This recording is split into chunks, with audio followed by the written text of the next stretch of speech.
anniversary, the 60th anniversary of his arrival here in the USA.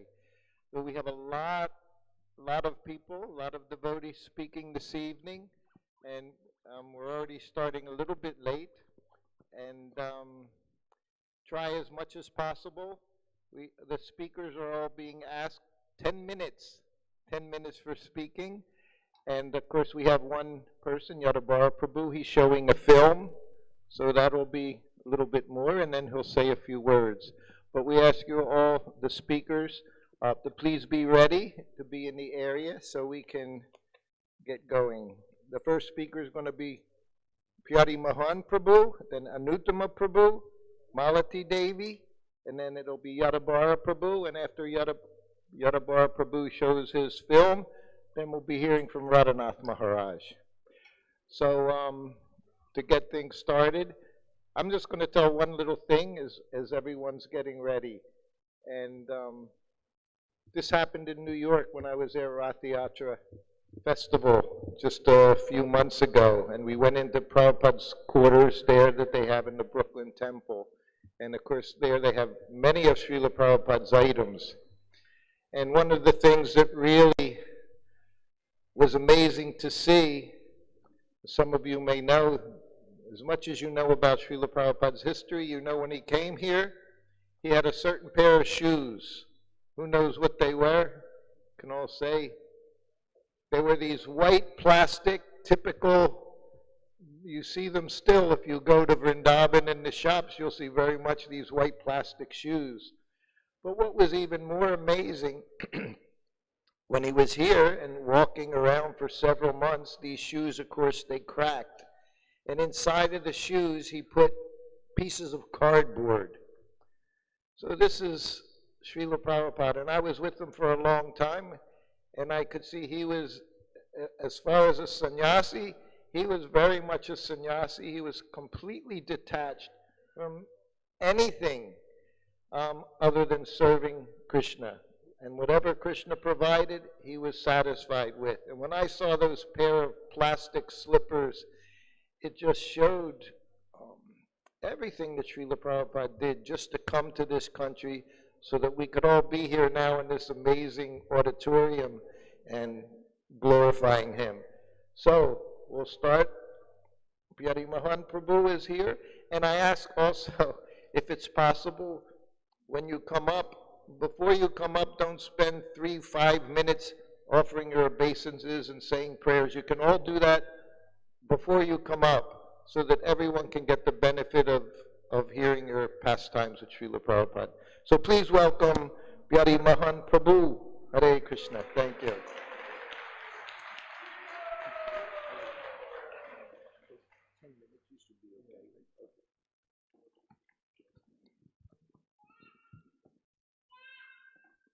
Namo Vishnu Padaya Krishna Prastaya Bhutale Srimate Bhaktivedanta Swami Tinamane Namaste Saraswati Deve Gauravani Pacharane Nirvasesa Sunyavadi Pastachadi Satalane.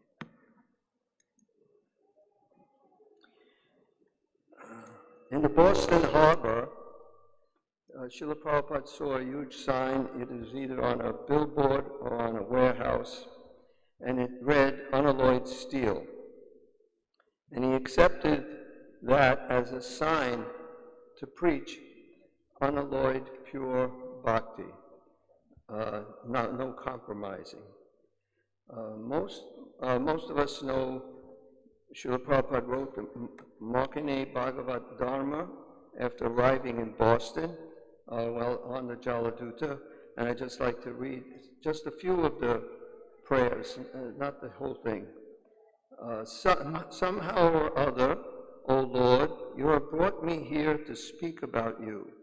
Now, my Lord, it is up to you to make me a success or failure as you like. O spiritual master of all the worlds, I can simply repeat your message. So if you like, you can make my power of speaking suitable for their understanding. O Lord, I am just like a puppet in your hands.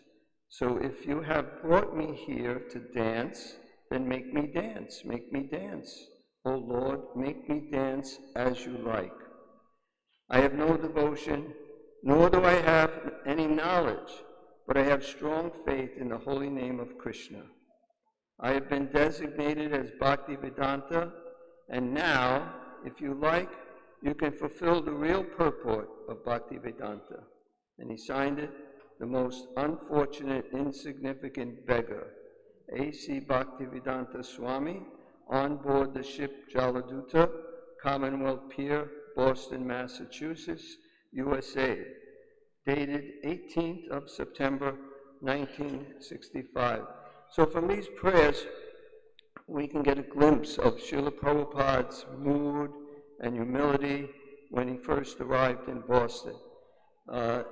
He's arrived in Boston because of his Guru Maharaj giving him the instruction on the first meeting that he should preach to the English-speaking people, and also on his last letter that he received from, that our Srila Prabhupada received from Bhaktisiddhanta, also said the same thing, to preach to the English-speaking people. In 1969, Srila Prabhupada had asked Satsarup, he wasn't a Maharaj at that time, to start a temple in Boston. Satsarup went alone, and by Krishna's grace started the temple himself, which was the second temple in the United States at that time. ISKCON Press first started in Boston. Back to Godhead was also published monthly in Boston. In 1971, I traveled with the New York devotees. I wasn't living in the temple at the time, but I traveled with the New York devotees to Boston. And at that time, Satsarup Prabhu was the temple president. But a couple of months later, when I moved into the Boston temple, Gaurhari was the temple president. Gaurhari had Maturaj take us out chanting to either downtown Boston or Harvard Square every day in the freezing cold of January. We would chant for hours, and we also danced, which helped to keep us a little warmer by dancing. Gaurhari made me the treasurer, even though there wasn't any money. We were very, very poor. Maybe he thought that if he had a treasurer that maybe money will come. I don't know. After several months, Gaurhari went to New York, and we had some temporary presidents until Tradas arrived and became the new Boston temple president for a few years. When Tradas took over, everyone in the temple had to clean the temple every day for a half an hour. We had a schedule, a half hour, the whole temple's getting clean.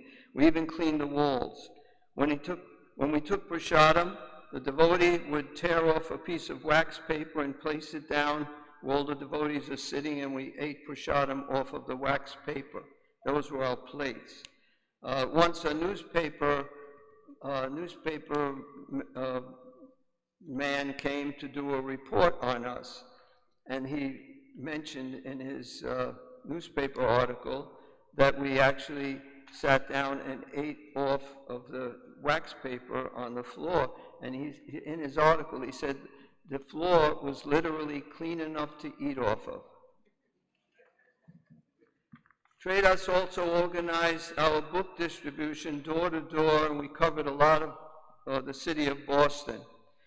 One man I met while we were out doing this, he asked me, "How many are there of you? I see you people everywhere." And at that time, there was probably 20 or 25 of us living in the temple at that time. I also approached a priest somewhere in Boston, and he told me something I really liked. He said, "You people remind me of Jesus' first disciples."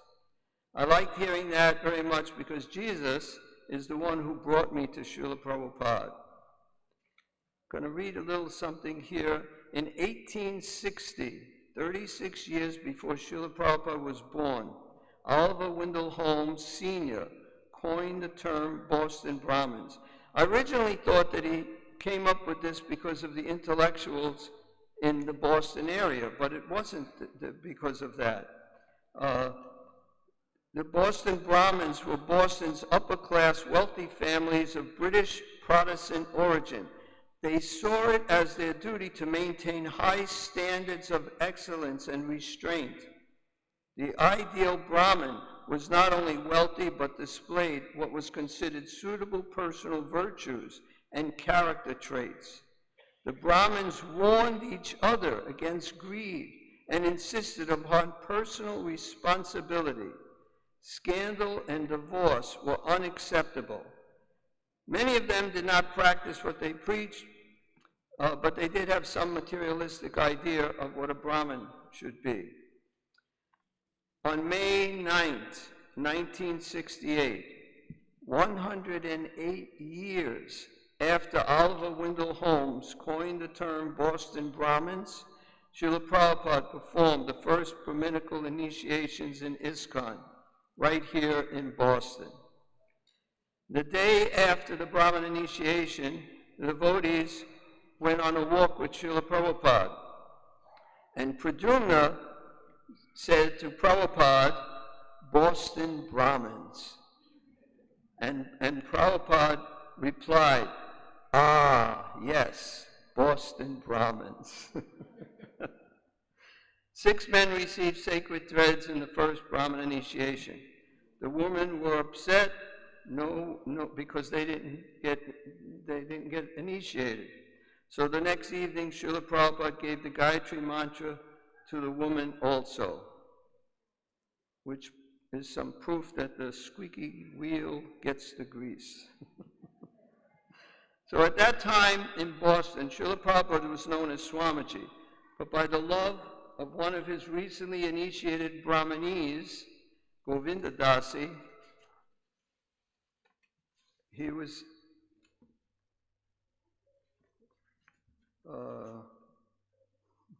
anyway, he was then called Srila Prabhupada, and from that time on, no one called him Swamiji anymore. They called him Srila Prabhupada. These are a couple of things Srila Prabhupada said about the Brahmins. We have got such a nice process that even from the base Shudras, we can create Brahmanas of the highest caliber. Indians and foreigners criticize us how we can create Brahmins. They are under the impression that Brahmins are born like horses and asses are born. This is the Boston police, an incident. I was once downtown Boston distributing books on the sidewalk, dressed in a saffron, dhoti, kurta, shaved head, tilak, sika, and I was distributing books. And then there was a car crash nearby, and I just kept distributing books. And then a policeman came up to me and told me that I had to move. And I asked why, and he said because the person who crashed into the other car was distracted by watching you.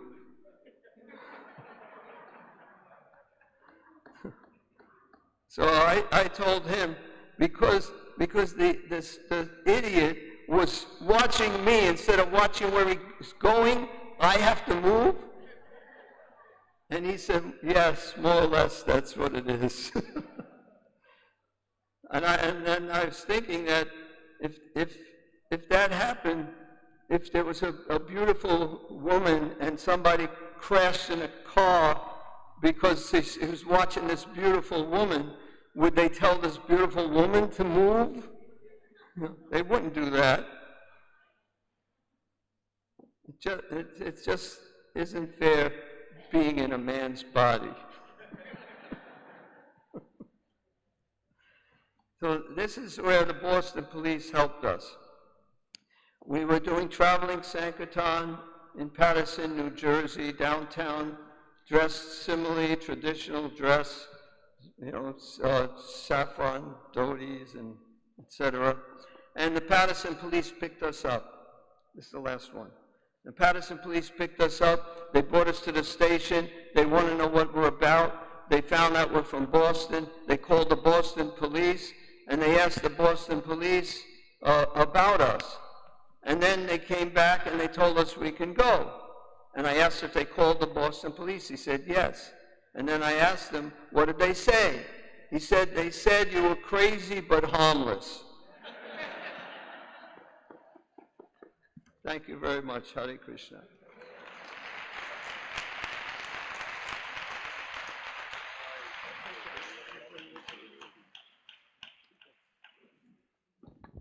Hare Krishna. Next, we're going to be hearing from Anuttama Prabhu.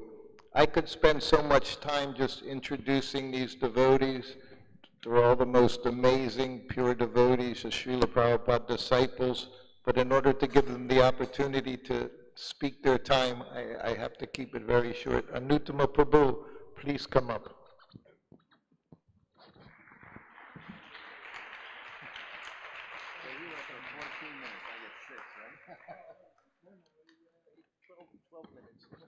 Hare Krishna. So we were told no long prayers. So Srila Prabhupada ki. I just want to reflect for a couple of minutes about the position of Srila Prabhupada as our founder, Acharya. I was noticing one thing here. There's been so much attention, and we're very grateful for the Srila Prabhupada disciples that are here. Special attention is given. I think the poster says, 50 Prabhupada disciples are here. Maybe the next big event, there'll be 25 disciples. Another 10 years will go by, there'll be 15 disciples. And some point in time, our time is limited, our time is fixed, and there won't be many direct Prabhupada disciples here after a short period of time. But we should remember that Srila Prabhupada's position as our founder Acharya is a permanent position. And he is now, he will be always the most important person, the most important leader, the most important teacher, and the most important guru in our society.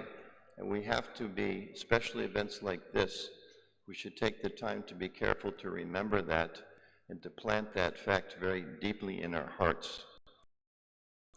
It's not just that Srila Prabhupada is the spiritual master or the guru of the Prabhupada disciples that are speaking, or the Prabhupada disciples that are getting the special prasadam or the special vehicles or whatever. That's not who Prabhupada is. He's not just the spiritual master of a few of us. He's the founder Acharya of all of us. And that's a much more higher and much more important position. He is the founder, just like this building. This huge building has a foundation. If the foundation is built strongly, the building will last a long time. If it's not a strong foundation, the building will crumble. We just know that from our common experiences in the world. So it's Prabhupada's mood, his sacrifices, his tone that said for all of us for all time what it means to be Krishna conscious. And again, we can't forget that. We look to him, we look to his books, we look to his lectures, we look to his writings about what is the standard of Krishna consciousness. Already, even today, there are those within our greater society who argue that Prabhupada is first and foremost the teacher of the Vedas. Since Prabhupada must, as an Acharya, be aligned with the Vedas, whatever obscure meaning we may find in some obscure Veda, Prabhupada has to support. And if he doesn't, that means we don't really understand Srila Prabhupada. To that we all have to say, no, that's not the fact. The fact is that we are not, as members of ISKCON, simply followers of the Vedas. We're Vaishnavas. And according to Krishna in the Bhagavad Gita, being a Vaishnava is the goal and the end of the Vedas. So for us, Prabhupada's instruction about how to become a Vaishnava is the goal and the end of spiritual instruction.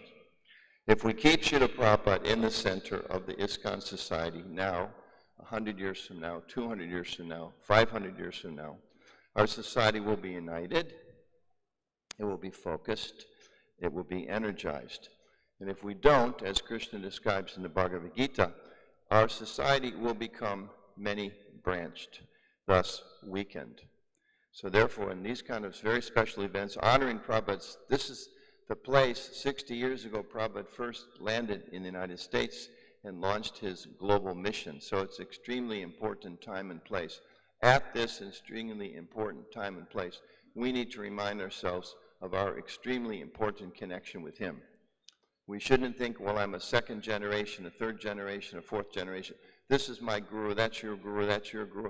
That's the beginning of the end of the International Society for Krishna Consciousness. If Prabhupada's position is kept in the center, we will be together, we will be strong, we will increase our strength spiritually, most importantly, and our movement will continue to impact the world in a positive way.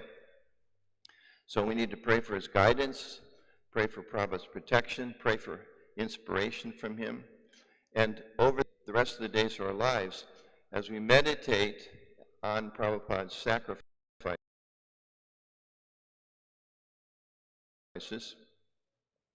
all that he did in coming to the West and translating and publishing his books and struggling, it must have been a tremendous struggle to deal with so many crazy, use the word crazy followers, who didn't know anything. Prabhupada, we were hearing from Shruti Kirta today that sometimes Prabhupada, he would kind of like stop instructing things because he was a little frustrated that he'd said it so many times. So sometimes devotees think, well, Prabhupada didn't speak against this in this particular occasion. Well, that's because he'd said it 100 times before. So we need to make sure we study what he said and did very carefully. So when we remember his sacrifices and all that he did, we should all think he did those things for me. Each of us should think for me. Prabhupada came to this country for me. Prabhupada translated his books for me. Prabhupada stayed up late at night for me.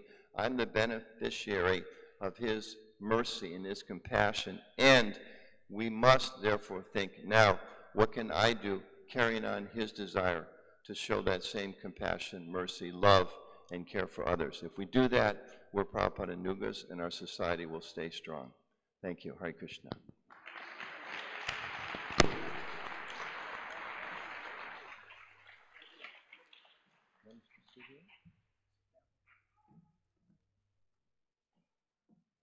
Hare Krishna. Thank you very much, Anutama Prabhu.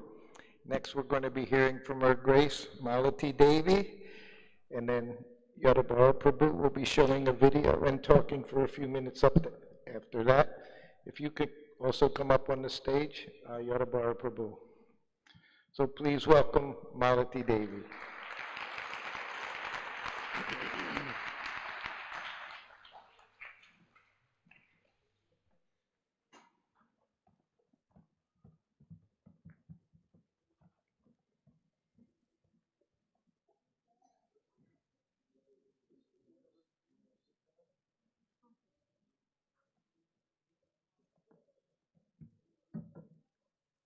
Believe it or not, I can't stand sitting down this order.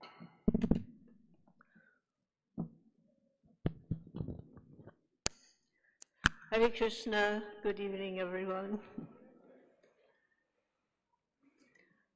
So the topic, of course, is Srila Prabhupada's magical and wonderful arrival in Boston, September 18th, 1965.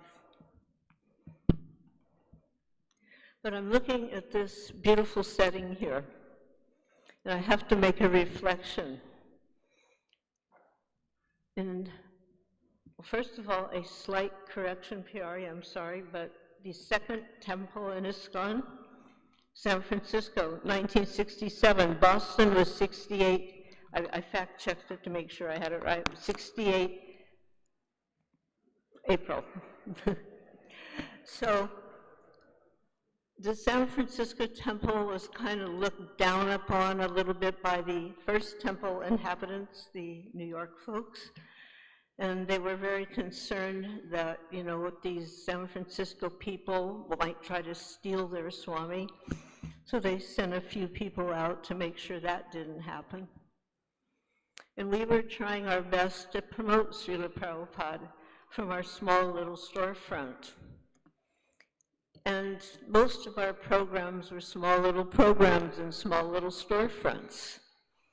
But then we had the idea that we should do something a little bigger and a little better, a little more grand.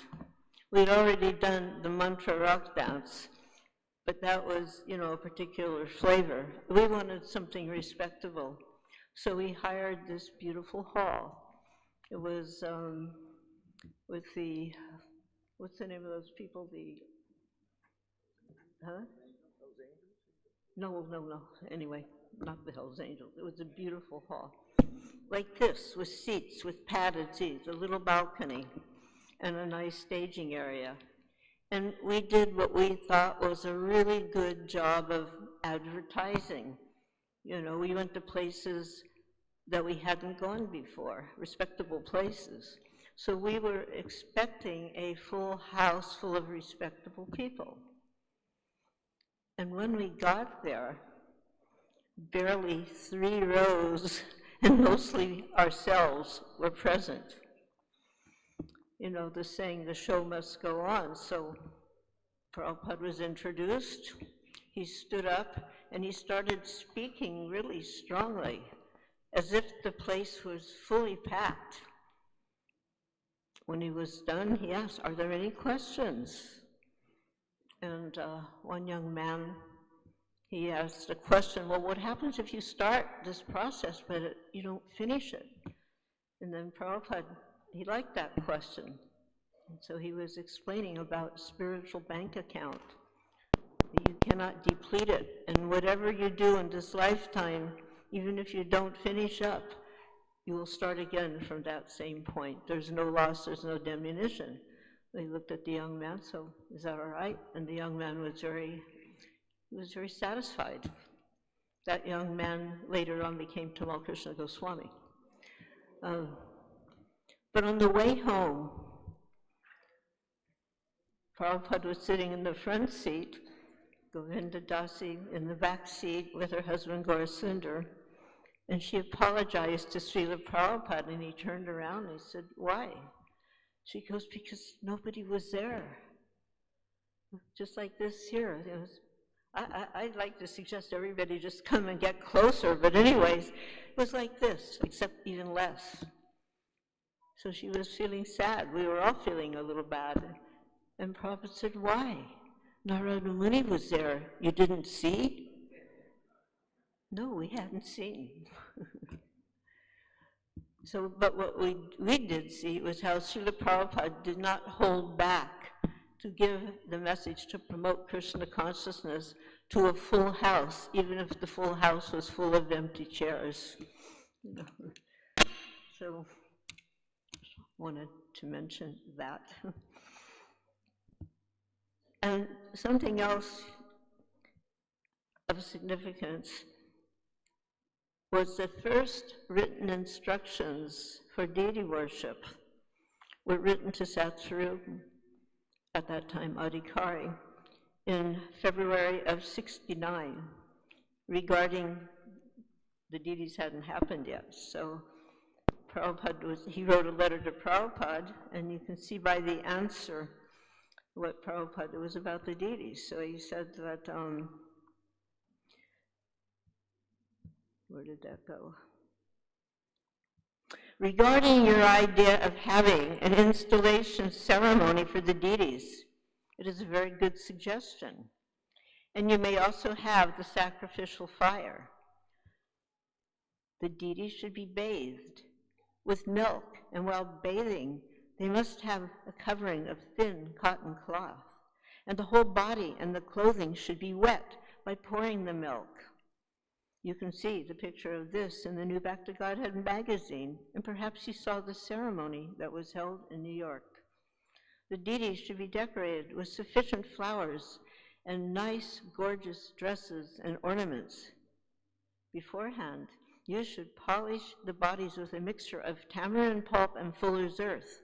So I don't know if anybody here from the old days remembers that before we started going to India and getting like real Tulsi beads, like otherwise we had pine wood,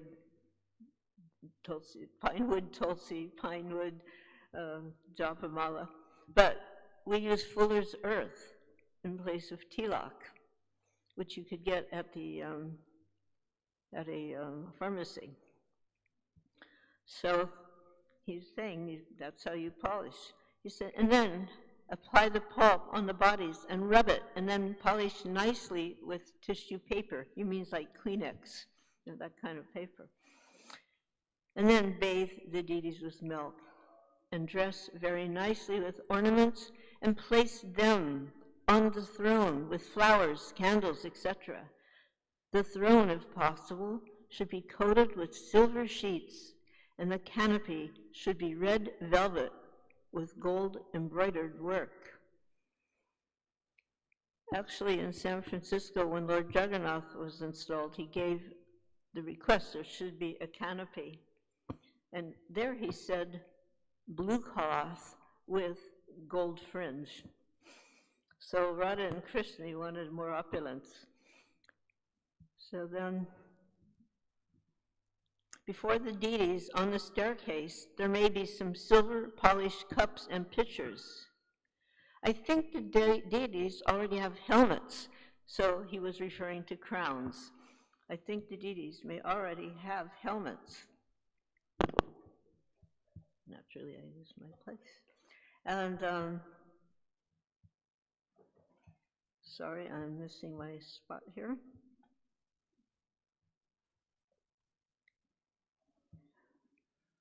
Yeah, so before the deities on the staircase, I think the deities already have helmets and peacock feathers and hair to be dressed with.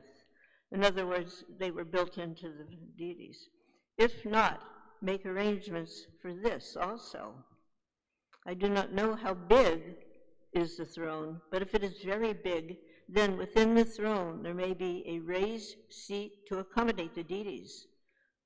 On the whole, everything should be very gorgeous, and then it will be very successful. And then he gives a very clear and profound instruction. Although, actually, Radha Krishna is worshipped in Vrindavan, which is like a simple village, but we worship Lakshmi Narayana, and the worship is accepted by the Radha Krishna deity. Actually, in our present status, we cannot worship Radha Krishna. That is, all the Vishnu Murtis are situated in Krishna. Therefore, our Radha Krishna worship is transferred to Vishnu, Lord Narayan.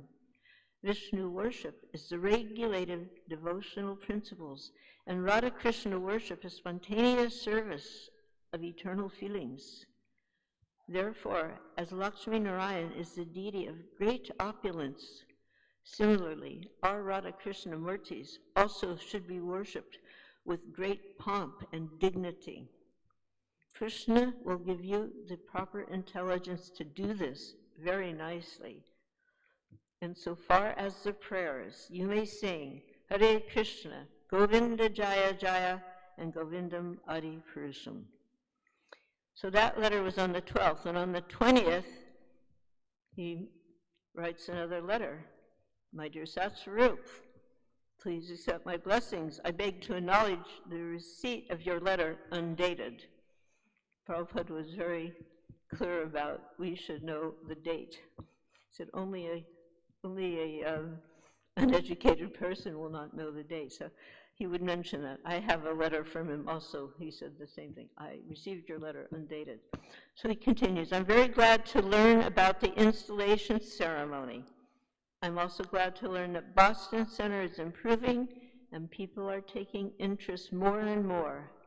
More important feature is that by Krishna's grace, you are given the facility of lecturing in various universities. And then he gives a little instruction. You can keep the curtains of the deity open during kirtan. So I will take a pause and stop at that point. But thank you very much for listening, and I hope you learned something from this. Okay.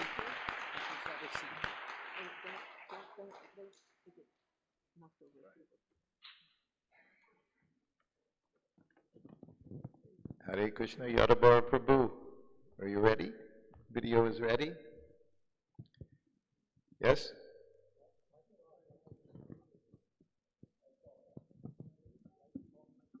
Okay.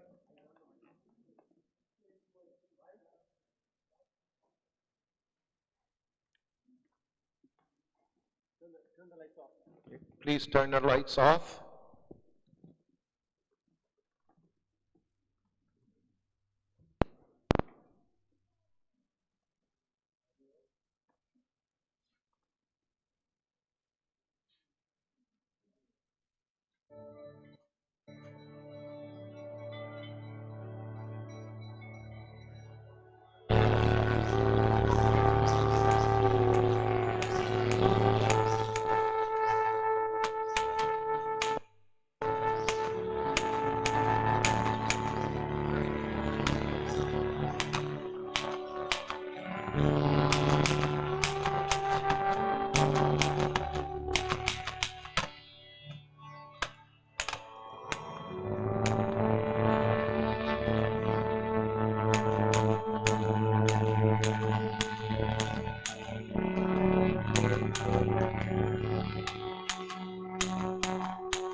He was a risk taker, dramatically so.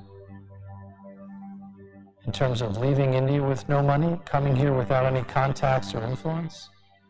There were times when the circumstances around his life absolutely dictated that this should end here. Okay, you tried. I guess love conquers all, I guess. I was once with Prabhupada's son, Vrindavan Chandra Day. He was one of the 5 people to see Prabhupada off when he boarded the cargo ship. I asked, what were you thinking when your father was going on the ship at such an elderly age? Tears swelled in his eyes, and he said, I was proud of my father. People at the age of 70 are thinking of retiring and slowing down and becoming rooted in with their family. But Srila Prabhupada just left everything that was known to him. And he was willing to go through all that. This one vision, this one calling, that is, my teacher has asked me to share this with the rest of the world. My life has been transformed in ways I haven't imagined. Let me do something about it. And that's what he did.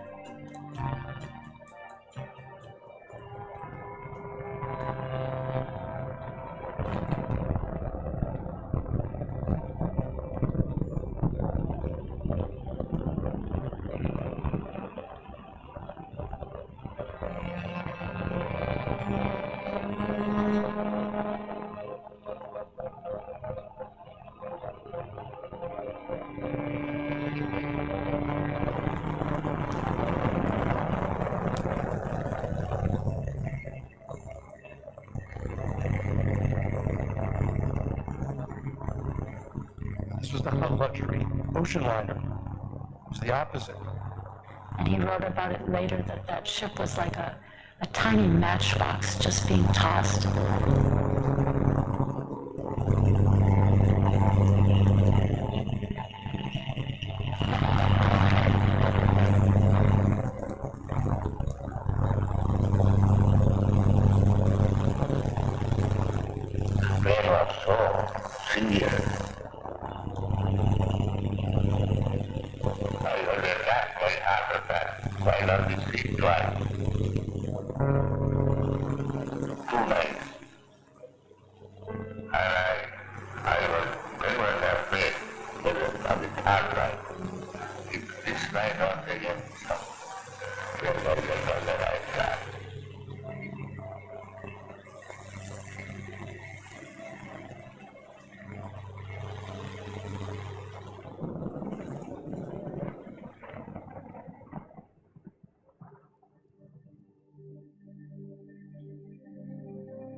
The captain of the ship was appreciating that if the Atlantic Ocean had shown its usual face, perhaps he would have died.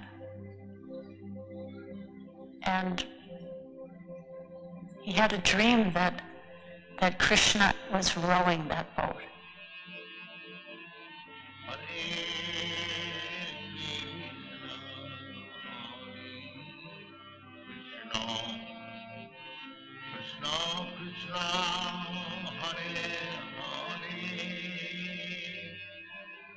Perhaps in the most discouraging time, Krishna gave him a vision, some sign that perhaps there would be some success to his mission.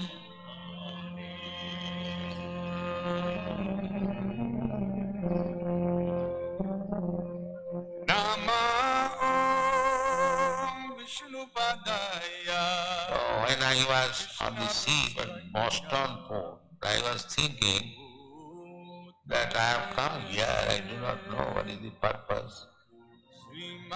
Because how the people will accept this moment. I was thinking that I will propose something which is impossible. Anyway, let me try.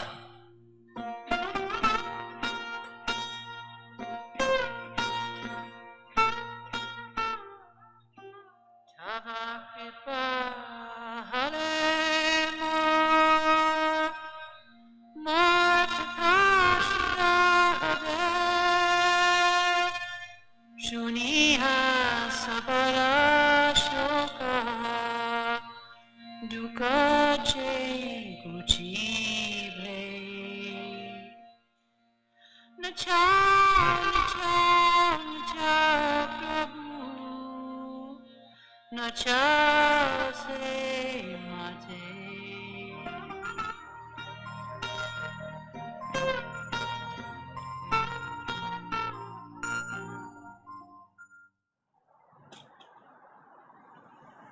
The Swami was a friend of my husband's father, Mr. Agarwal, in Agra, India. And he asked me to sponsor the Swami, and that's what I did. We didn't really think anything would come of agreeing to this proposition.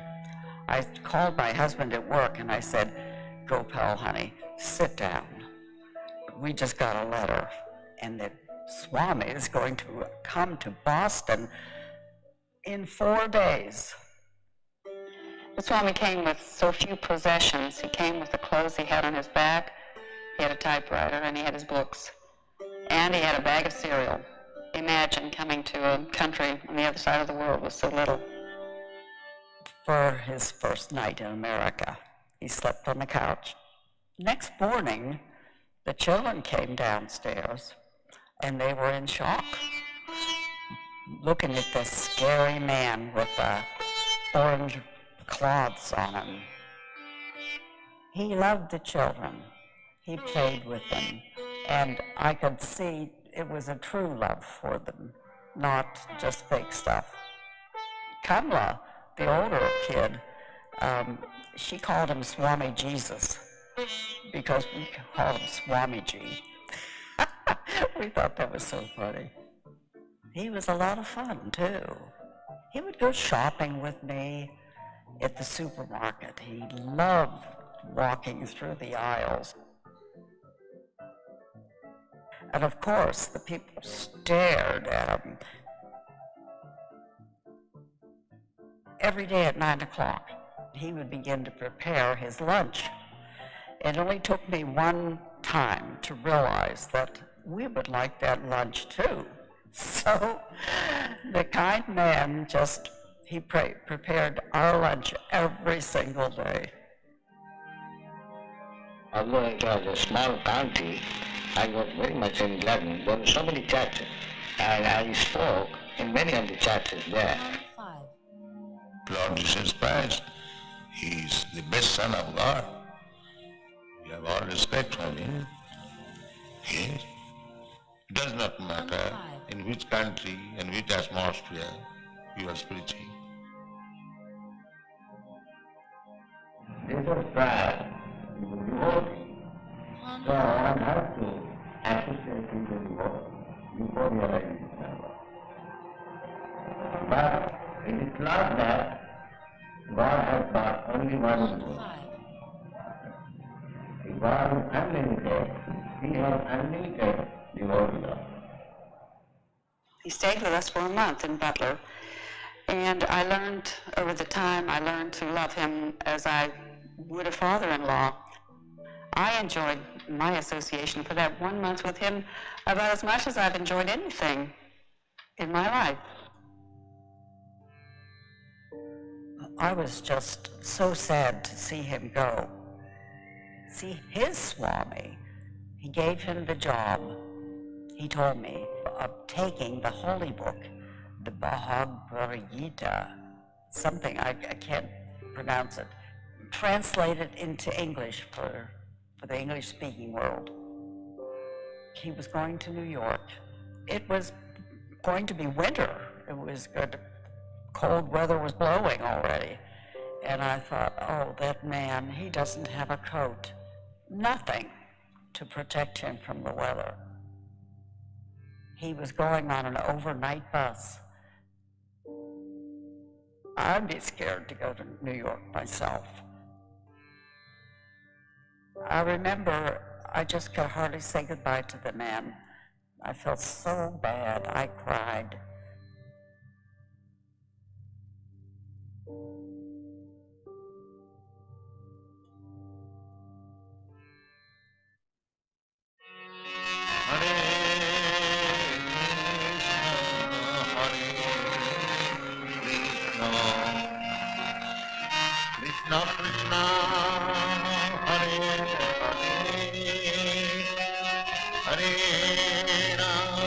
Hare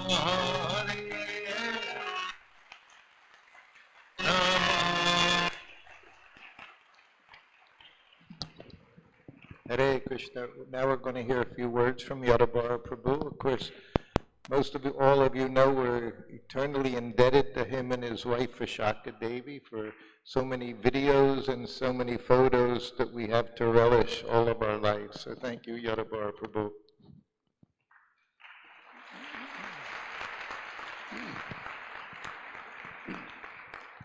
Thank you all for being here. Srila Prabhupada ki.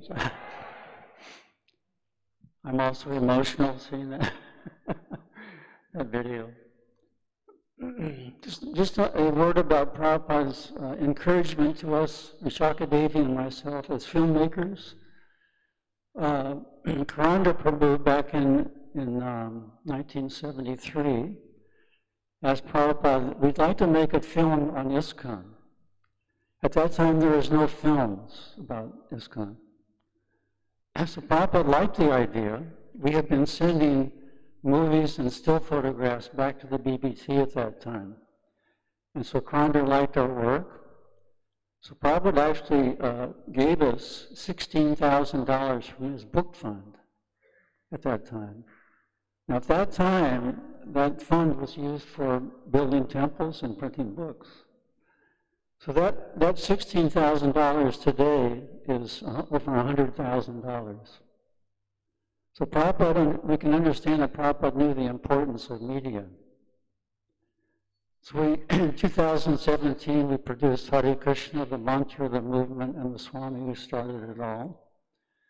Most of you have seen that, but we'd like really everyone to see that. Actually, one professor in Eastern Europe, after she saw the film, she said, everyone should see this film. So we have flyers. We just released the movie on YouTube, free on YouTube, before it was on Amazon and on our website. On our website is actually in over 30 languages. Indian languages, it's dubbed in all the major Indian languages, Hindi, Gujarati, Bengali, Marathi, Kannada, Malayalam, Tamil, and one more, South Indian language. Telugu, yes. So really, the whole world has access to the movie. So when you're taking prasadam, we're going to go around with a little flyer you should actually carry with you. And anyone you see, it's just a very practical way. What I like to do, I approach people and I say, do you like movies? Everyone likes a movie. So that's really the medium today. It's really, so many people are not reading. Of course, they do read, that's great. But if they see the movie, they're going to want to read Prabhupada's books even more. Because if you know the author, certainly you want to read the books. So thank you all very much. It's been a wonderful pleasure to be here. Hare Krishna. Srila Prabhupada ki.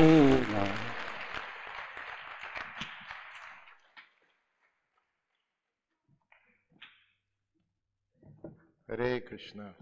So now we will have a great honor to hear from our next guest, Radhanath Maharaj. Please come forward.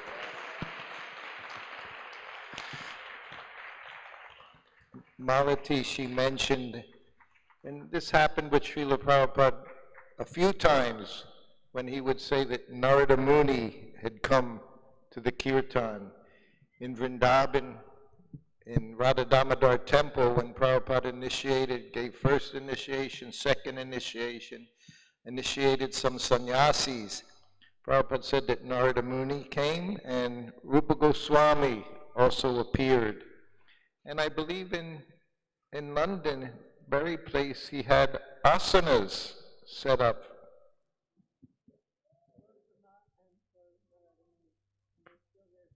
And they're still there to this day, the asanas that were set up for Narada Muni and Lord Brahma. So we're most fortunate by the mercy of Srila Prabhupada. Radhanath Maharaj, Hare Krishna. Welcome.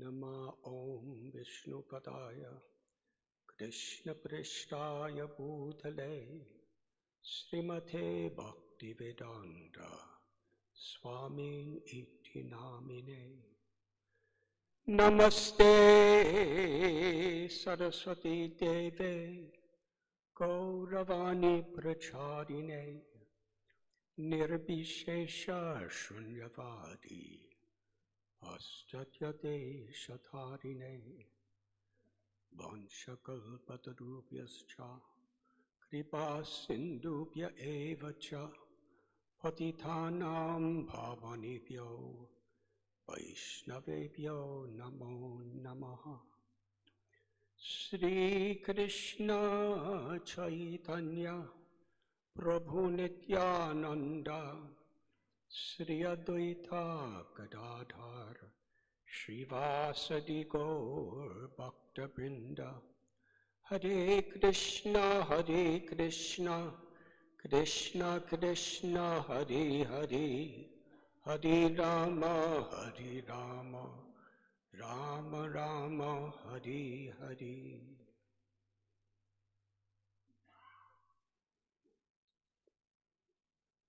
I am so very grateful to be here among all of you for this truly sacred occasion.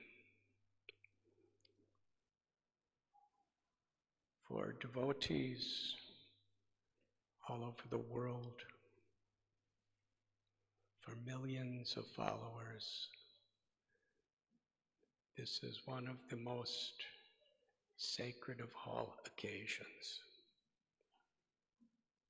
A day to meditate upon and offer our sincerest gratitude to Srila Prabhupada for what he did, what he has given to us, and what he is giving to the world. 60 years ago, Srila Prabhupada first placed his holy feet on the continent of the United States of America.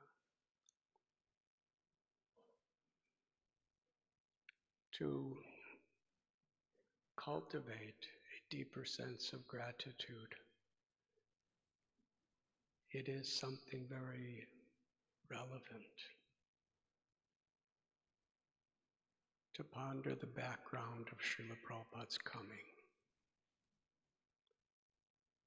the profound nature of his compassion. In 1922, in a rented building in Calcutta on Ultadanga Junction Road, he was dragged by his friend to meet a holy man. And the first thing that holy man spoke to him, "You are intelligent young man. You should bring the message of Lord Chaitanya in the English language all over the world." Srila Prabhupada was then 25 years old. Just a couple years before he got married.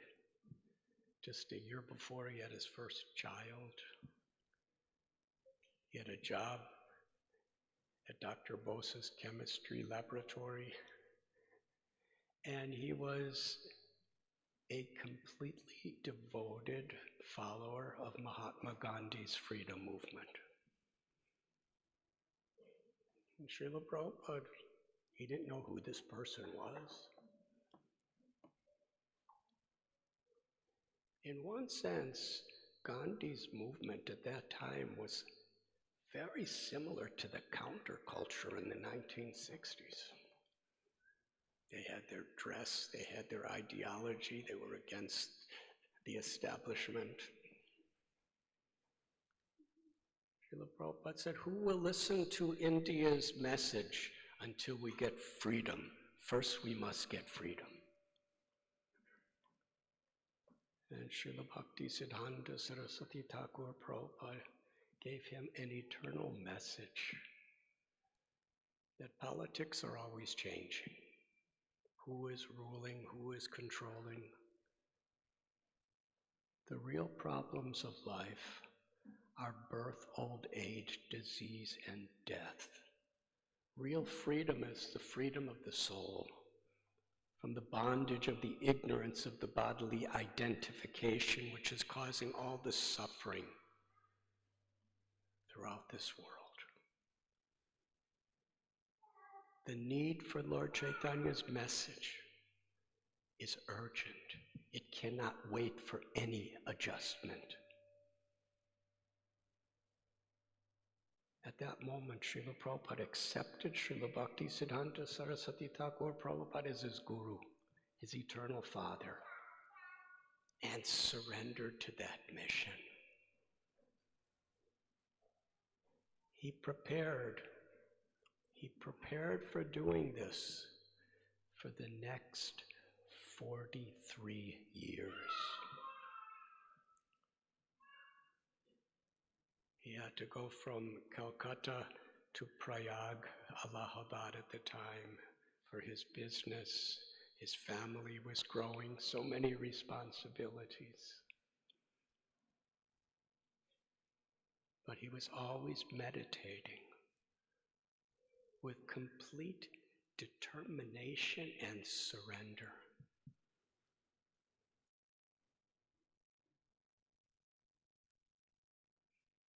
At a responsible time, he retired from his family life, went to Jhansi to try to start a movement there. After a year of giving everything he had, everything was taken away and there was nothing left. And he lived in Vrindavan, translating, praying, preparing. Yes, 43 years later, he left Vrindavan Dham alone to Bombay, from the holiest place in India to the most materialistic place of India. And he begged. He was begging, he was fasting, he was pleading to get passage on a cargo ship, to risk his life, to give us bhakti. What is Lord Chaitanya's message? It's the universal message which is at the very heart and essence of all spirituality and all religions, in its deepest and fullest form.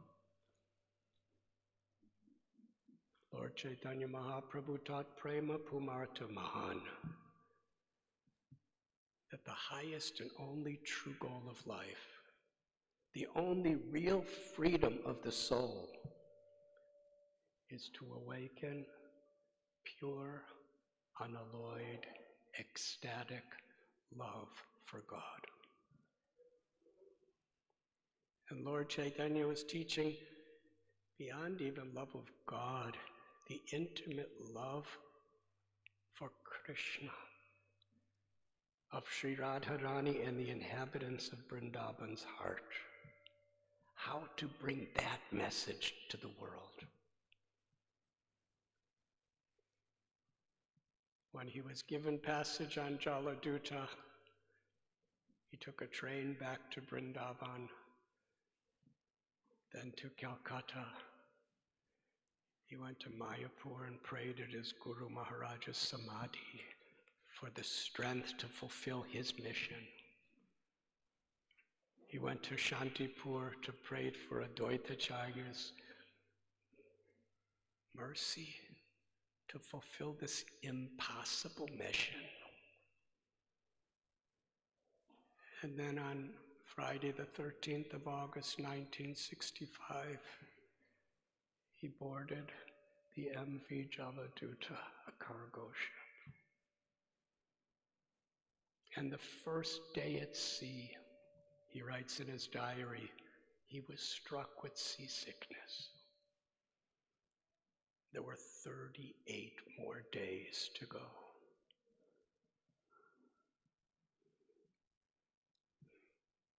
In Cochin, some days later, when they were just about to leave the subcontinent of India, 5 boxes were put on board that contained Srila Prabhupada's translations and purports to the Srimad Bhagavatam. And that was his only company. He had the Srimad Bhagavatam, he had the holy name of Krishna, and he had the blessings and the order of his Guru Maharaj.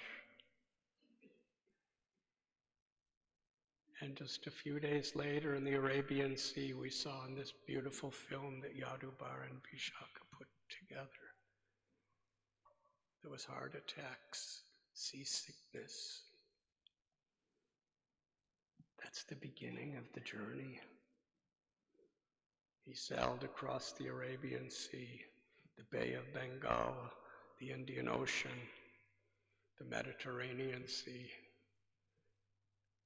passed through various continents, and then crossed the Atlantic Ocean. 36 days later, the Jaladuta approached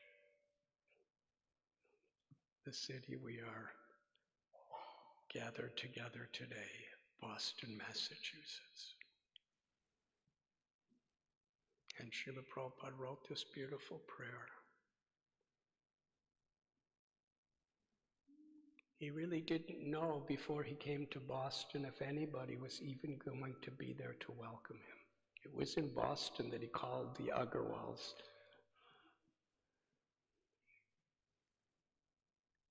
He had no money. He didn't know anyone. Foreign country. Extremely ill health. And he wrote this beautiful prayer which begins, "My dear Lord Krishna, you are so kind to this useless soul."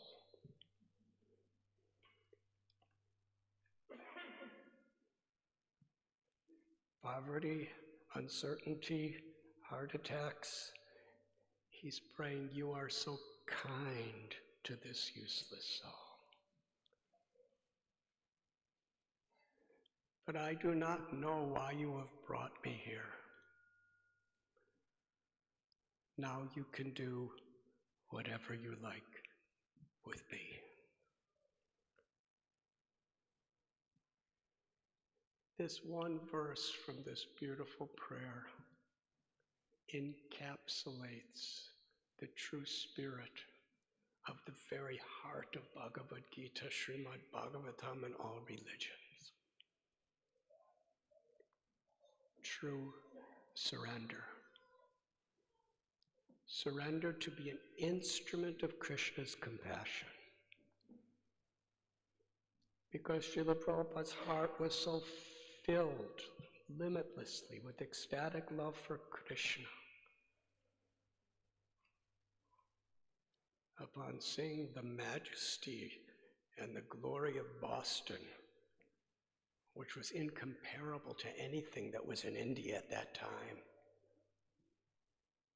he was praying, these people are so much in the modes of passion and ignorance, and in their material life, they think they're so happy. How will they understand your message? Only if you give me the words, and only if you give them the power to understand, will they understand your words.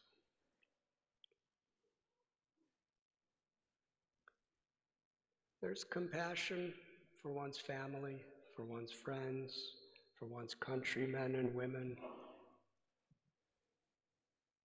Srila Prabhupada was willing to suffer and give his life in compassion for people he never met in a foreign land, because he believed that if he can establish this bhakti, Krishna consciousness in America, it could expand into the whole world.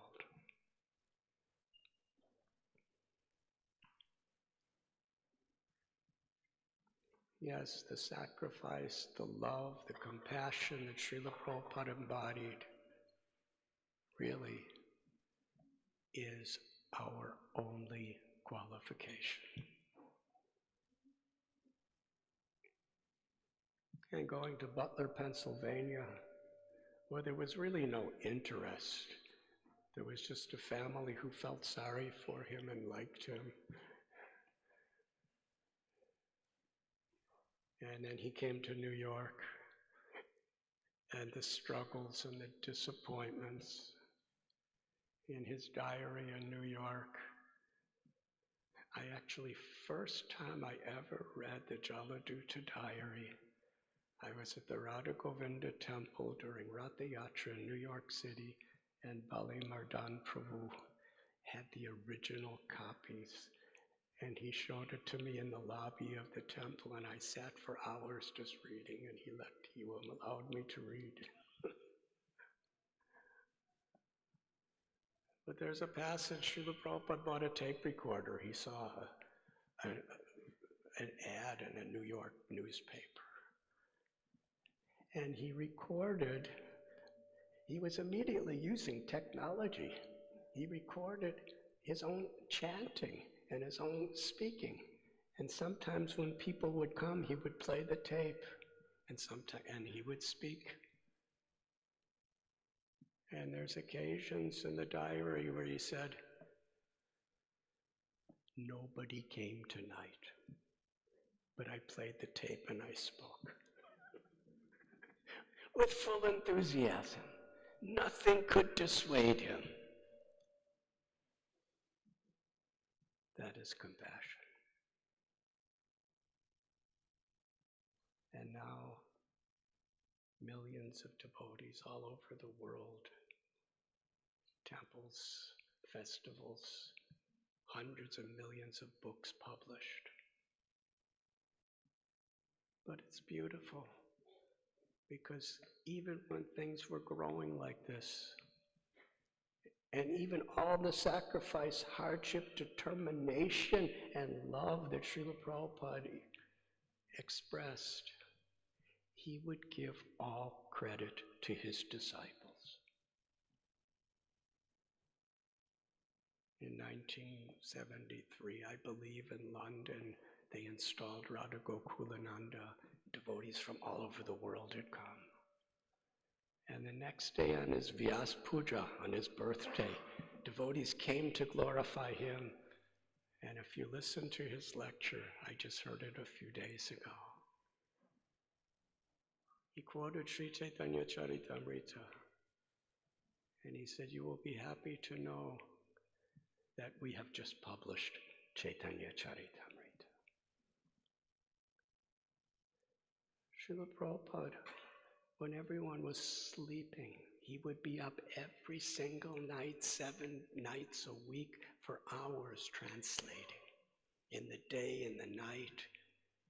Besides all his lectures, all his counseling, all his directions, all his traveling. And in the middle of Srimad Bhagavatam, he wrote Sri Chaitanya Charitamrita also. And then after announcing that it was published, he said, "Actually, it is not my credit. It is the credit of my beloved disciple Pradyumna and his good wife Arundhati. They worked so hard. They really are given the credit for doing this." And then he began to glorify his other disciples for whatever they did.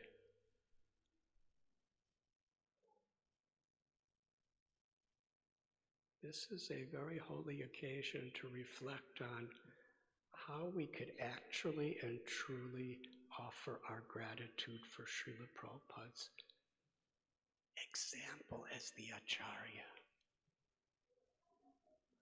of his sacrifice, his surrender, and his compassion.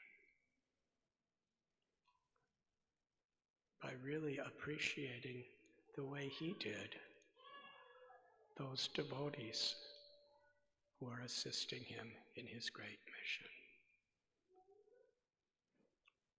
Without appreciating those who Srila Prabhupada loved, are we really and truly appreciating Srila Prabhupada? Thank you very much.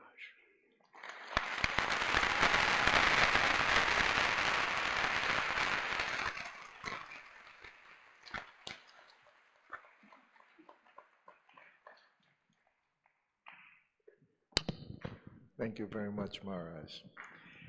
Now we're bringing up someone I met in Govardhan Eco Village back in the winter.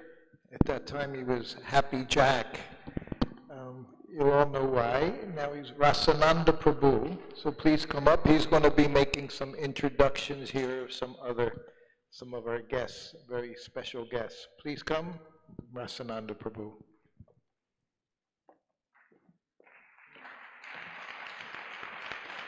Hare Krishna. Our next speaker, Dr. Abhay Ashtana. He was a fellow at Nokia Bell Labs, CTO directing research in cognitive, self-reliable networks of the future. Networks that continuously learn on their own and heal themselves. Earlier, he led the design of VLSI processors at Intel. He got his bachelor's degree in electrical engineering from IIT Kanpur, where he went back to teaching from 1983 to 1985. Outside of science and technology, his passion is to learn about Hindu dharma and history, practice it, and pass it on to the children. His mission is to help Hindus living in America remain Hindus, and through their lives contribute to the richness of their adopted land. He is the current chairman and past president of World Hindu Council of America. He's the founder and chairman of Om Hindu Community Center in Billerica, Massachusetts. Dear devotees, if you are ready to welcome Abhay Ashtana, please throw your arms in the air and loudly chant, Haribol!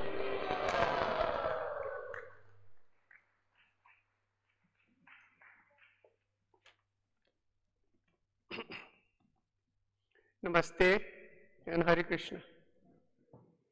It's an honor to be here in such a spiritual atmosphere amid Krishna devotees and distinguished scholars from all over the world. My pranams to all of you. I'm unsure of my worthiness to speak on one of the loftiest spiritual gurus from Bharat, Srila Swami Prabhupada. I consider my greatest fortune to be alive in times when he walked on this earth and to witness the monumental works he did in the service of Sri Krishna. You just got a glimpse from all these great disciples that were so close to Prabhupada. I never had that opportunity and I missed it. In Bhagavad Gita, chapter 18, verse 66, Bhagavan Krishna says to Arjuna, Sarva dharman parityajya mamekam sharanam vraja. Aham tva sarva papebhyo mokshasyami ma sucha. Abandon all dharmas of the body, the mind, and the intellect, Arjuna, and take refuge in me alone. I will liberate you from all bondage, and grieve not. Swami Prabhupada, through his life and works, exemplified every single word of Sri Krishna as his humblest and most faithful devotee. His life itself was a miracle. You just heard at age 69 in 1965, he traveled to New York City with just a few dollars and a pair of cymbals to fulfill his spiritual master's request. And just 12 years later, before leaving his earthly body in 1977, Swami Prabhupada successfully established ISKCON as a vibrant, worldwide spiritual movement that continues to operate globally through its temples, publishing houses, and vegetarian food relief programs. How can one achieve all this in one lifetime? It was the grace and force of Sri Krishna that shone through the qualities of boldness and courage that Swami Prabhupada possessed.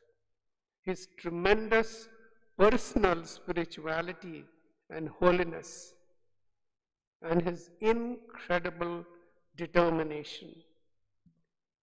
He focused on bhakti, as we heard so eloquently before me, or pure devotional service to Krishna as the core principles of his teaching.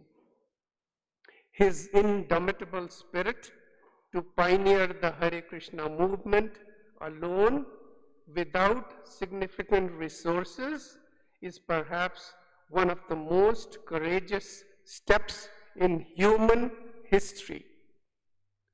ISKCON has grown and endured from almost nothing to a worldwide confederation. He wrote 51 volumes of books with translations in 28 languages, especially Bhagavad Gita and Srimad Bhagavatam. He established 108 temples in most major cities around the world. He traveled around the world 14 times and visited every major country to take bhakti, yoga, and Harinam Sankirtan around the world. No corner was untouched. And I'm talking about this was in 1977. Since then, ISKCON has reached so many places around the world, every corner I can imagine. He gave thousands of lectures, wrote thousands of letters, and met with many important scholars and dignitaries. He touched so many people and trained thousands of teachers to ensure that this genuine spiritual knowledge will continue to spread and be available for the next 10,000 years. The process initiated by Swami Ramakrishna Paramahansa and Swami Vivekananda and others who was brought to its culmination by spreading and making Rama and Krishna household words throughout the world. What was most striking was the way in which this was achieved by Swami Prabhupada.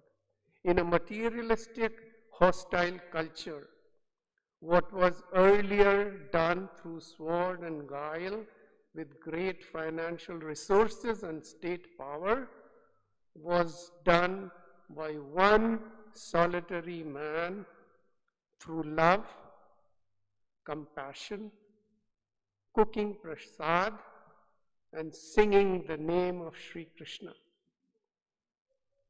This is an astounding achievement. Swami Prabhupada's ability to bridge this cultural gap was extraordinary, and so was his skill as a teacher and his ability to catch the interest of a generation.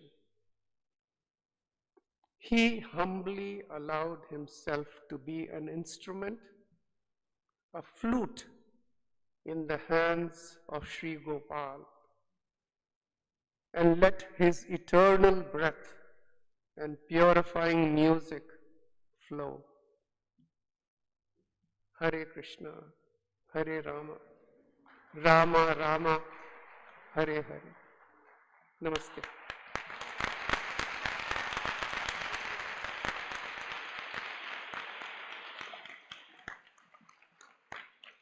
Thank you so much, Prabhu. Our next speaker, Mohan Gundu, the Executive Director of Hindu Swayam Sevak Sangha for Greater Boston Region. Dear devotees, if you're ready to welcome Mohan Gundu, throw your arms in the air, send some love. Haribol!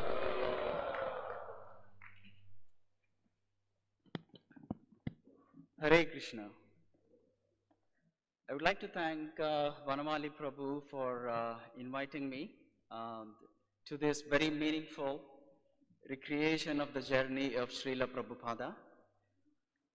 Watching the videos and hearing to the esteemed speakers, I think of a couple of things, right? So the messages that we teach our children here regularly in Hindu Swayam Sevak Sangha. One is from the Hitopadesha, Ayam nijaha paroveti ganana laghuchetasam udara charitanam tu vasudaiva kutumbakam. So the meaning is the thought that this is mine and that is yours is of the narrow-minded people. The people who have the large herd, they think the world is entire world is one family. Especially in these fragmented, polarized times, and hearing the message of Srila Prabhupada, right? I think that's something that all of us have to take to heart. Another one is from the Rig Veda. Ekam Sat Vipra Bahuda Vadanti. So there is absolutely one truth, and the wise men say in different ways. In other words, there is one absolute truth, and there are multiple paths to get there. So Srila Prabhupada explained that to Bhakti Yoga, right? So this is, we could have many paths, many ways, but ultimately we all want to get there. So this message of universal brotherhood and everybody belongs and we are all one is a message that we all want to take together. Again, I want to thank for this beautiful meeting and inviting Hindu Swayam Sevak Sangha. Thank you.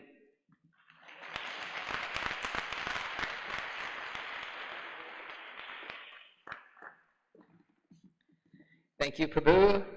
Our next speaker, Kanchan Banerjee, is a senior community leader hailing from a village near Navadvip. Living in Boston for 4 decades, by profession he's a computer scientist, a researcher on Indian history, has written several books on Indian history and culture, including the latest one called The Amritasya Puira. He's a founder and managing director of Boston Center of Excellence for Health and Human Development. Friends, dear devotees, if you're ready to welcome Kanchan Banerjee, throw your arms in the air, Haribol! Hare Krishna, Hare Krishna, Hare Krishna. Pranam to Srila Prabhupada ji, our Guru sitting here in the audience, and all of you, greetings, Hare Krishna.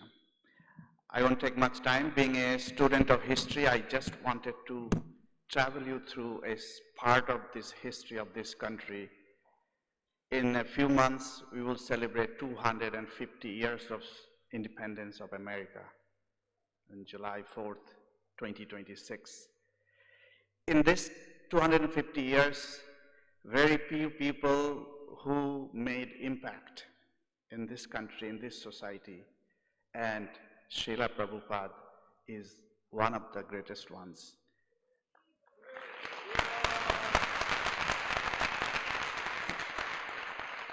Think of the time when Prabhupada ji is arriving in Boston and then to New York. Just imagine 3 days less than 188 years before. Imagine being here and think of him arriving in Boston and what he has done. Everybody said that. I just wanted to mention about Srimad Bhagavad Gita. Srimad Bhagavad Gita The one Srila Prabhupada ji has translated in English is translated in 87 different languages. Did you know that? Number of copies. Imagine how many copies have been sold throughout the world. Close to 500 million copies of this Bhagavad Gita. And talking about Bhagavad Gita, you may recall the Transcendental Movement in the 1830s. Henry David Thoreau, near Boston, he got a copy of Srimad Bhagavad Gita, came from a ship from India, given to him by his aunt, and he went through that. It was 1820s. The Transcendental Movement with Emerson and others started in this country. You may know the Christian Science Center, very close from here. Mary Baker Eddy. She wrote a book called The Science and Health. There was a chapter devoted to Bhagavad Gita. I'm taking you through the history of our Bhagavad Gita's travel throughout the world. And later, of course, that chapter was deleted, unfortunately, from that book. But then comes 1893. On August 25, 1893, another great person who has left a great mark on this land, Swami Vivekananda, arrived in Boston. August 25. Remember, Prabhupada arrived in September 1965, September 17 or 18. Then this Swami Vivekananda goes to Chicago, Parliament of World Religions, and he speaks. His main speech had this theme of Bhagavad Gita. He quoted from Bhagavad Gita. The one Ekam Sadvi Prabhupada was also quoted by him in that famous speech. And again, in September of 1920, Paramahansa Yogananda comes to Boston, another great spiritual guru. And it continues with so many great people, and in 1965 we get the blessings of Srila Prabhupada ji. Aren't we blessed, Boston? Yes, we are blessed that we are near Boston, and this soil of Boston, Cambridge, this area is very sacred because of this movement that happened, that started, some of them actually started here. Actually, Srila Prabhupada's journey starts from this land, didn't it? He did not have much to do in that time. On the day he came, he went to New York, but then again, he had to come to Boston to start his journey. Wasn't that great? So, I don't want to prolong my talk. All the great Gyanis are speaking about him. You all know about much of his life, but I must also express my gratitude to Banamali Das ji. His leadership in our temple here in Boston and Boston area, we have started this great Rath Yatra. How many of you have participated in the Rath Yatra? This is a great movement we have started, and also many other things like this event he is organizing. So I am proud to be a Bostonian, and also I am fortunate and proud to come from the land of Mahaprabhu Sri Chaitanya Mahaprabhu, Navadvip. I am born very close to Navadvip, so I am proud and very fortunate. With that, I will stop my words. Hare Krishna.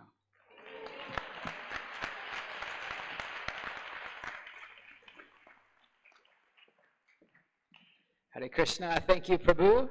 Our next speaker, Anurag Kumar, the Vice Consul in Consulate of India.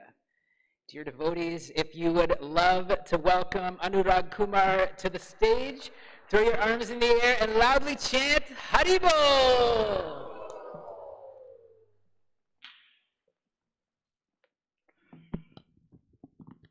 Namaskar, Jai Shri Krishna. I am honored to speaking here at this place, ISKCON Boston today.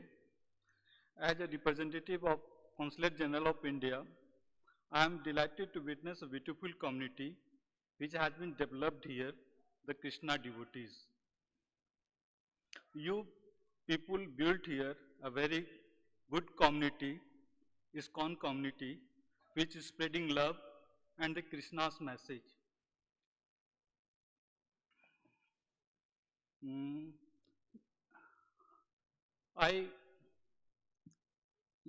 Few years back, I visited Mayapur, where the Prabhupada's samadhi is there, and I see the people, the devotees, worshipping, their eagerness to do the puja is unforgettable. Means Prabhupada's, as I remember him or I have seen, the way he gave the puja, the padhati means the system to how to worship the God, the Krishna, just the simplest way. Because you can see in India, the people, the method, that is too long. The Prabhupada gave the way, just in any form, you just worship the God. It is not necessary to bring all those items which we usually do require in a puja. Thank you, and thank you for inviting me and at this place. Thank you. Jai Sri Krishna.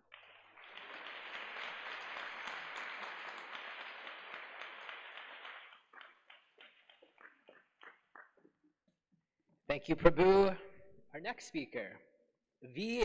Dozier, a U.S. government official who's also a fellowship at Harvard Kennedy School. My friends, if you're ready to welcome V. Dozier, throw your arms in the air and loudly chant, Haribol!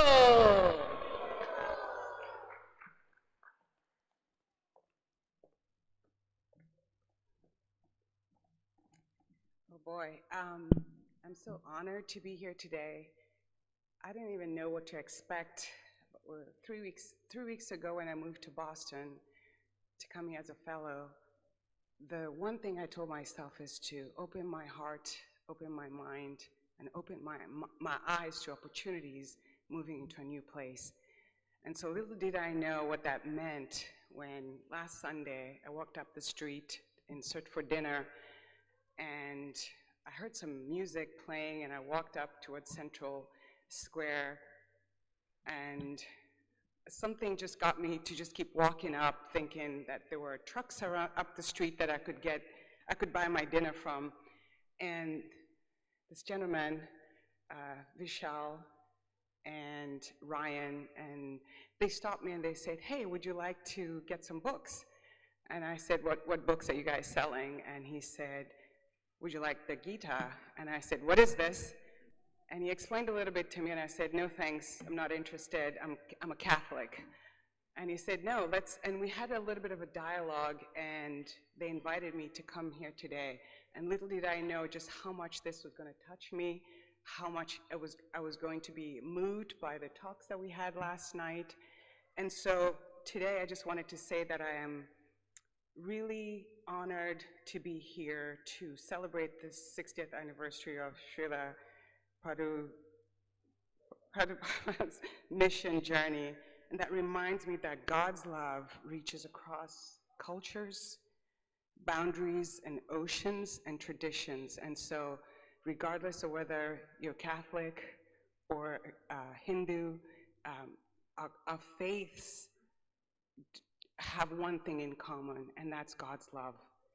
And that love is what transcends everything that we have in this room. It's what transcends even just listening to the messages here and touches me, because we are created then to pass out love and to be instruments of that love across the world. And that's what resonates to me today when I think about Srila Prabhupada, excuse my pronunciation of the name. And so in my walk in faith, I realize that we are also instruments of God's peace. And I would like to read a prayer that to me resonates so much with what I feel today in this room, what I felt between yesterday and today. And that's the prayer of being an instrument of peace by St. Francis of Assisi. Lord, make me an instrument of your peace. Where there's hatred, let me sow love. Where there's injury, let me bring pardon. Where there's doubt, let me bring faith. Where there's despair, hope. Where there's darkness, light. Where there's sadness, joy. O divine Master, grant that I may not as much seek to be consoled, but to console others, to be understood. Let me not seek just to be understood, but to understand others, to be loved as to love. For it is in giving that we receive, and in pardoning that we are pardoned, and it is in dying that we are born to eternal life. And when I think about the Gita, when I think about Krishna's call and Christ's words in the gospel, I hear the shared invitation to love God with all our hearts, to serve others with love, and to be that instrument, just like Srila Prabhupada's life shows, that when we anchor ourselves in devotion, we become instrument of that divine love. Thank you.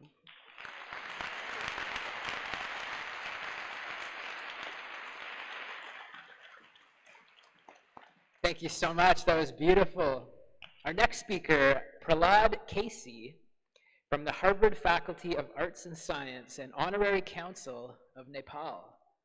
Dear devotees, if you are ready to welcome Prahlad Casey, throw your arms in the air and loudly chant Haribol!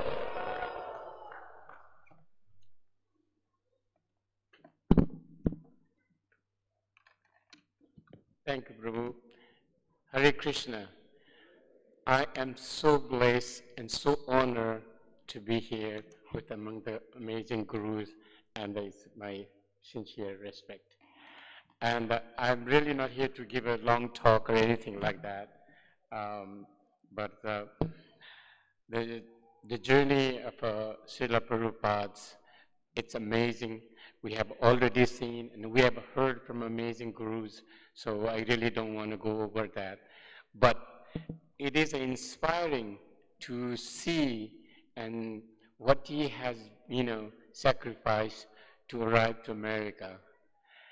And we all know America, we call, is a land of opportunity.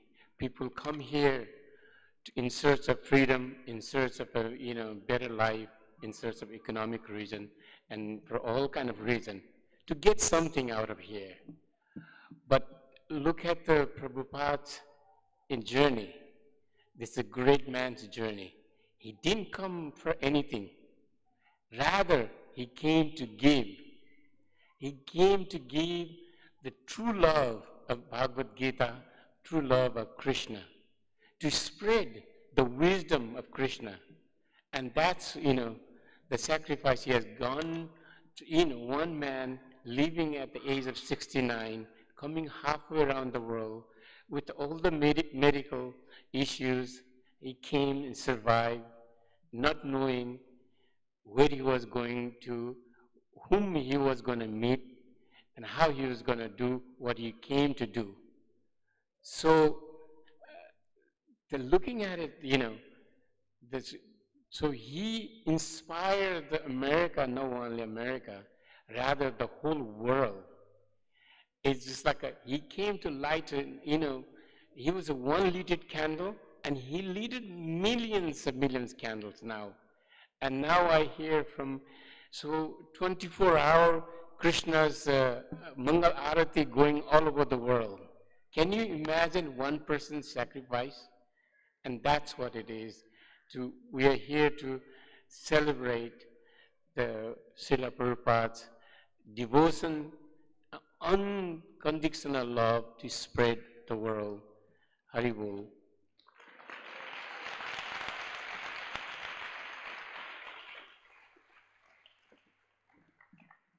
Thank you, Prabhu. The next is a message from the mayor of Cambridge. They were not available to join in person, but this letter was written. In September 1965, His Divine Grace A.C. Bhaktivedanta Swami Srila Prabhupada arrived at Boston Harbor, marking the beginning of his mission to share India's spiritual teachings across the United States and the world.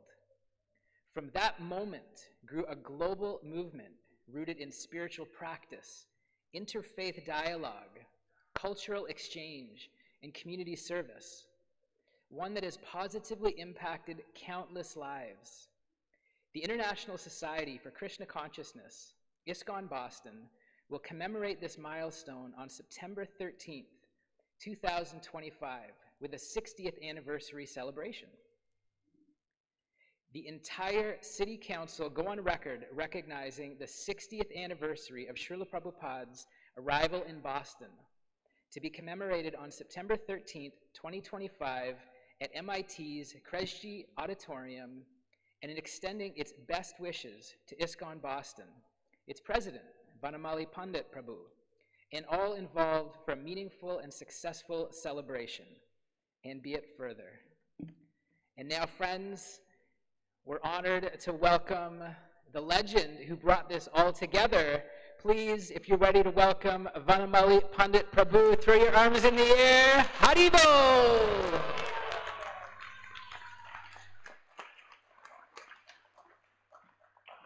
Hare Krishna. Thank you. I take pride actually to invite His Grace Krishihanta Prabhu. He had been a president of ISKCON Boston, and he had a privilege of going to Antarctica, and he had done a very wonderful presentation.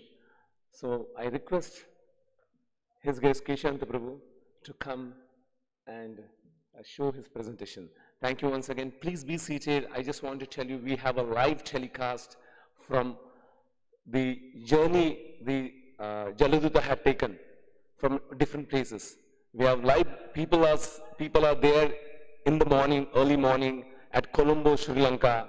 They are waiting to garland Srila Prabhupada, worship Srila Prabhupada and chant there, and we are going to see them live here. At Kochi, Srila Prabhupada, where Srila Prabhupada stopped and he got the Srimad Bhagavatam sets. People are waiting there, and it is a defense area, but we have got the permission from them, and there people are waiting to do kirtan and also be part of this program. And also in Kolkata, 2 places, at Khidrpur Port and the second one at Albert Road Temple. So all of them will be live here. They want to be part of this festival, this 60th anniversary of Srila Prabhupada arrival in USA. Please be seated. Do not go. More to come. Let me pass it on to His Grace Krishihanta Prabhu. Hare Krishna.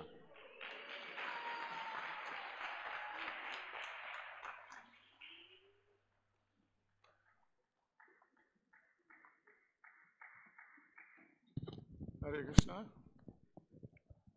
So in the 10 minutes that I've been given, we're going to have to go very quickly because we're going to travel over 7,000 miles. So Krishna Self actually was born in Boston 10 years ago. Where's my, here we go. So in 2015 was the 50th anniversary of Prabhupada's traveling, and there was a big grand festival in Kolkata on his leaving, and then there was the big festival here in Boston. And if it wasn't for P.R. Mohan Prabhu, I wouldn't have been coming to the festival.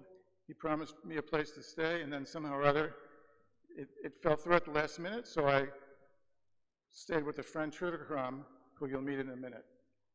So at that festival, this was the boat festival, many devotees gave talks about Prabhupada's coming here and appreciations of Prabhupada.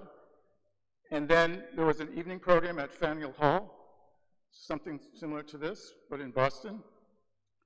And there were many devotees that gave talks about Srila Prabhupada's great achievement of traveling all over the world to 6 continents and spreading Krishna consciousness. So at that event, another instrumental person was His Grace Anuttama Prabhu, who doesn't even remember this. He was saying, yes, it was a big festival in Calcutta, big festival in Boston, Prabhupada's 50th anniversary of leaving Calcutta and arriving in Boston. But this is just like the appetizer, because next year, 2016, is the 50th anniversary of ISKCON. And so that's something that should be celebrated all over the world, all ISKCON temples and all devotees. So what are you going to do for Srila Prabhupada next year?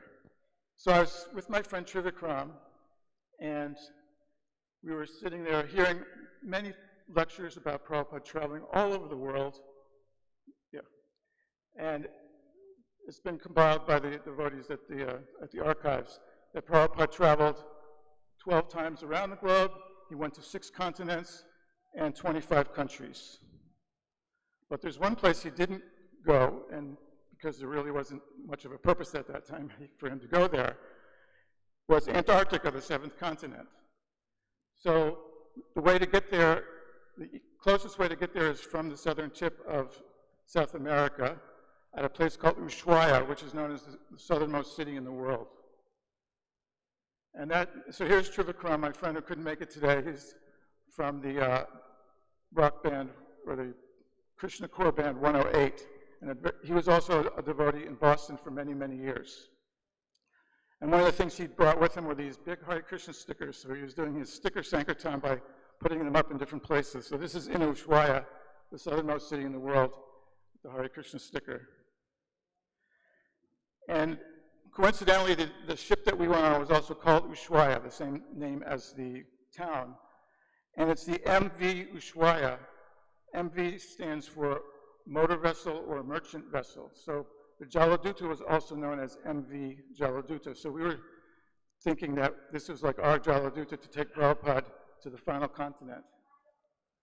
And we Prabhupada Murti and paraphernalia, and we set up a altar for him in this.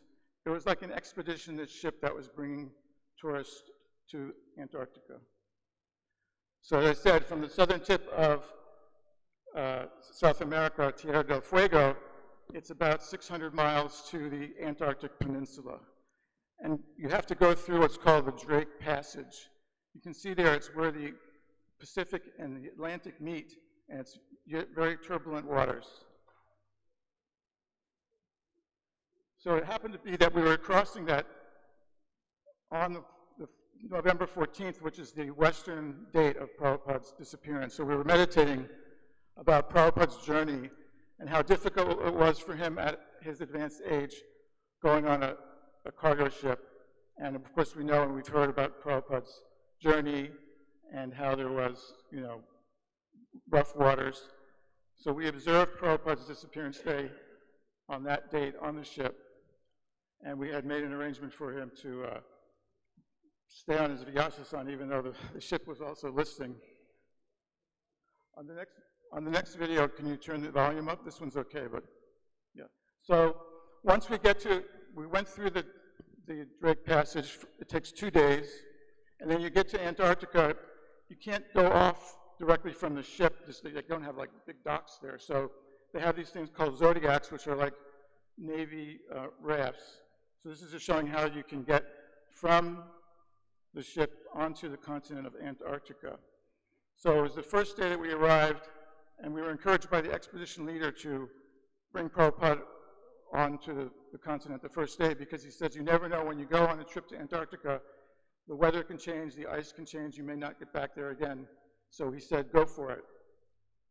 So this was the place where we landed, and these are some of the other people that were on the ship, and you can see where I have the little ISKCON logo there. That's where we set up our kirtan for Prabhupada and Arti. This one should have some sound.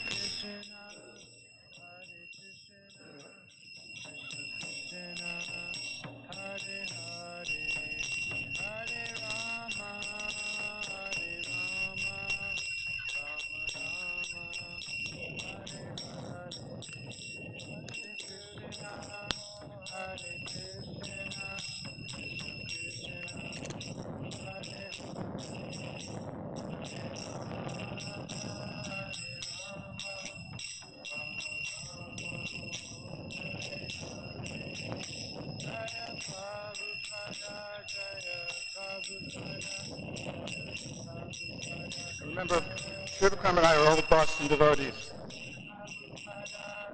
as you'll see.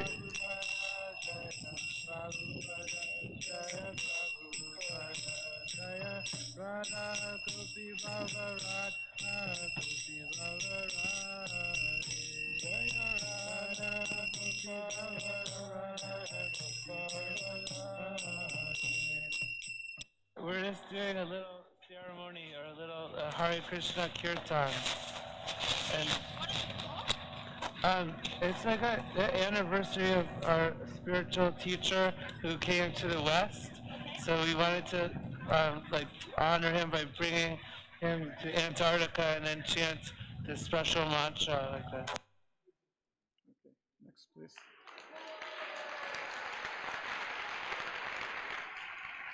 So that was November 16th, 2016, which I've made my own holiday. It's called Krishna South Day every year. Next year will be the 10th anniversary of that. So I actually had a full arti that I tried to perform during that kirtan that you just saw, but it was so windy at that place that I really couldn't do the whole thing. So the next day, we sailed to a little more calm area, and I did a full arti with Trivikram chanting while we did that. So, whoops. Yeah, so then going the wrong way here. So I'm sorry, I put my hands up. Okay, so that's Trivikram chanting some serious mantras to the icebergs. Okay, and that's me just in front of the same iceberg. So then we went to a research station. The only people that actually are in Antarctica are scientific researchers, and about 30 countries have different research stations. So this one is at the tip of the peninsula, and it's called Esperanza, which means hope. So we thought that was very prophetic also, because we brought a Bhagavad Gita for the station. Next, please.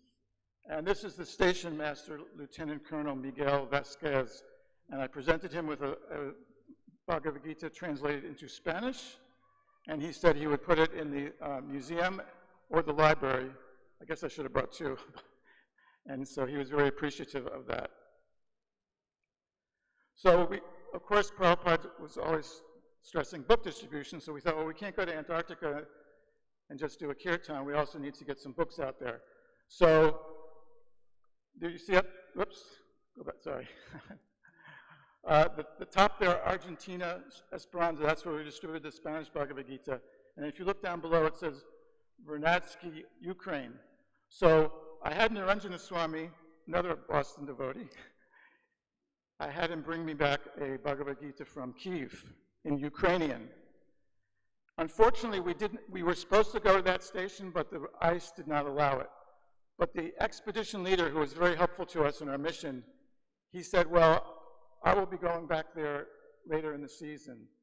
So I left that book with him, wondering, like, well, maybe it'll get there, maybe it won't. And then about 6 years later, or actually only 7 years later, when Russia invaded Ukraine, the Antarctic station of Ukraine they decided to purge all the Russian books out of their library. And they showed a picture, said, now this is our new library without any Russian books. And then I was looking at the picture and I said, wait a minute, and there it is. That's the Ukrainian Bhagavad Gita.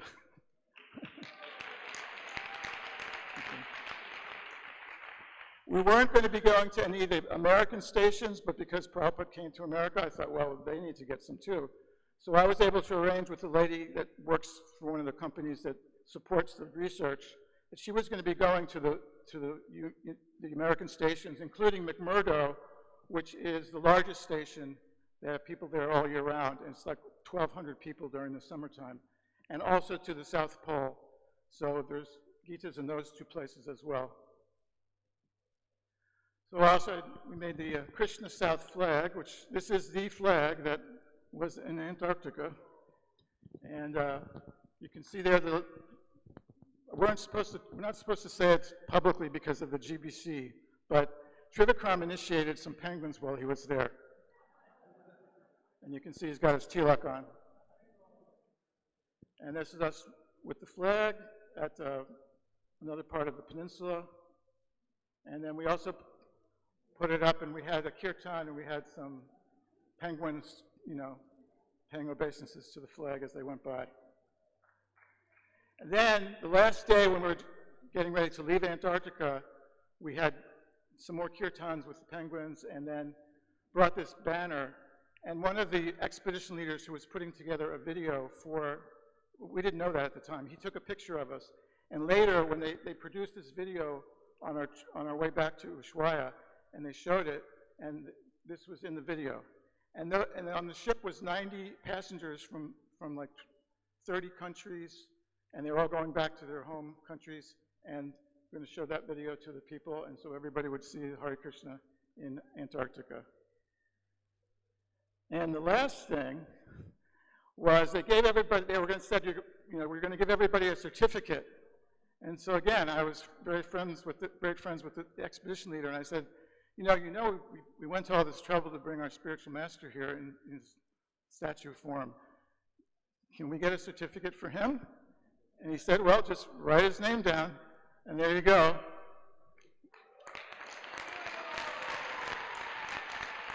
Signed by the expedition leader and the captain of the ship. So we felt very blessed to be able to do that. And then, just to finish up, and so that wasn't the end of it. 2 years later, in 2018, Vaisheshika Prabhu was doing these, what do they call it? The Bhadra Purnima, where you distribute Bhagavatam. So he said to some devotees, please try to get some Bhagavatams to Antarctica. And this devotee, Prema Rupa Madhava, in Argentina, was able to go and work with the government and get them to bring a number of sets of Srimad Bhagavatam to Antarctica. And then in 2021, a devotee engineer, Surendra Singh, who is a scientist, he celebrated Janmashtami with his fellow scientists at one of the Indian research stations called Maitri. So the beat goes on. And then this is at my home altar. I just have my Antarctica artifacts there.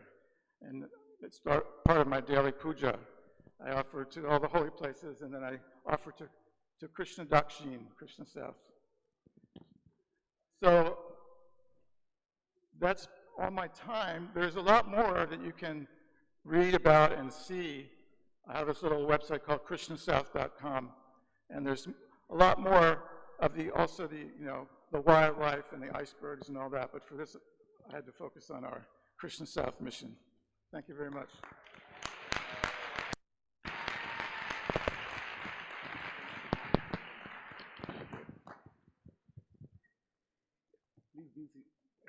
Yeah.